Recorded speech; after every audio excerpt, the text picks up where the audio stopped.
Bonjour à tous.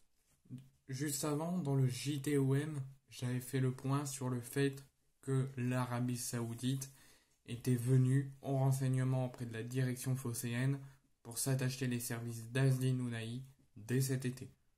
Azdin Ounahi, ça fait même pas un an qu'il est à l'OM. Il est arrivé au mercato d'hiver dernier. Donc on va faire le point sur le contour de cette rumeur et cette possibilité que Unai quitterait l'OM pour s'engager en Arabie Saoudite.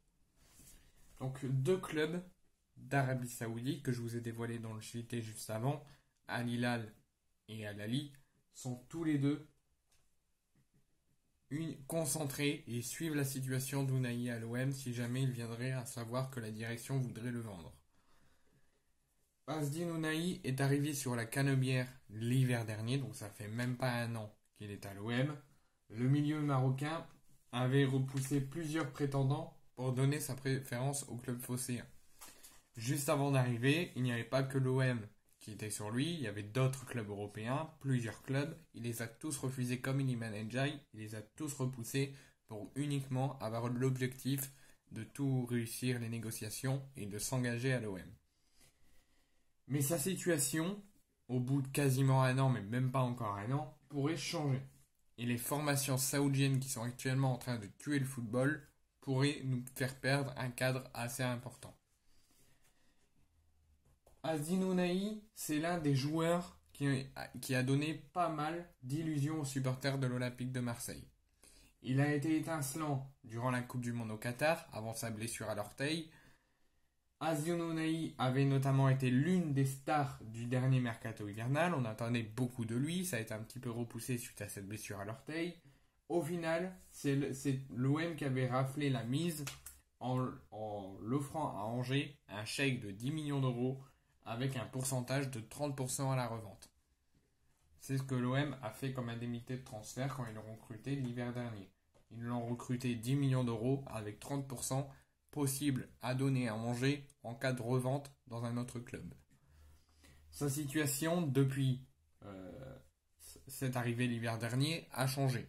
Donc il est arrivé sur la Canebière. Ounahi a rapidement marqué des points dès son arrivée avec un très joli but sous Igor Tudor le 1er février 2023 pour sa première apparition sous le maillot olympien à la Beaujoire à Nantes.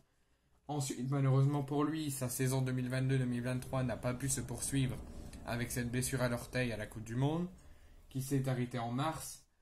Non, même pas, qui s'est arrêtée en mars avec une blessure au genou. Et après, c'est quelques temps après, à la Coupe du Monde au Qatar, il s'est blessé à l'orteil. Donc il a eu 2 blessures sur sa première saison à l'OM.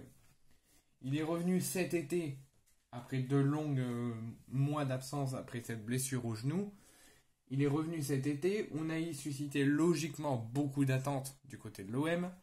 Mais depuis que Marcelinho a repris les rênes de l'équipe olympien pour remplacer Igor Tudor, sa situation devient un petit peu compliquée pour Ounahi.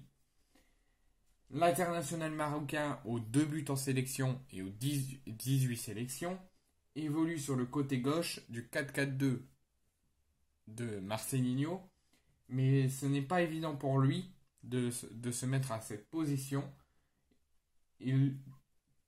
Marcelinho donc avait alors essayé de se justifier.